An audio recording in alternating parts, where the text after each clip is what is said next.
Hi guys! For today's video, nandito kami sa Tadeco Resort Events and Place. Wow, ang ganda naman dito sa Tadeco Resort. Kasama ko ang aking tatay at ang aking nanay. Ayan nga pala ang aking ninang Jong. Si Ninang Jolens na yung taytay. Hindi naman siya ganong maganda, tapos nag-iossi pa siya, pero meron siyang makdo. Di naman siya namimigay ng chimken. Ito nga pala ngayon ang swimwear competition na binibili ng taytay. Ang galagala mo na ang tatay ko. Check ko muna kung maganda yung gawa rito. Asa ba yung nanay ko? Asa ba yung nanay ko? Hi, girls! Girls, natin yung ba nanay ko? Please naman paharap sa nanay ko kasi nahanap ko na siya. Nanay! Ah, nanay, nandiyan ka pala. Wait lang ito na ako. Nanap kita tatay.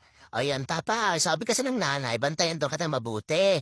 Baka kung saan ka tumingin kasi ang daming girls magkaselo si nanay. Kaya babantayan ka tatay. Susundan kita kahit saan ka magpunta. Hindi ka makawala sa paningin ko. Bingo ata to. At ayan, ang gaganda naman kumuha sa aking girls. Ay, ba yung cameraman ko ang gulo? Ayan, ang gaganda nila.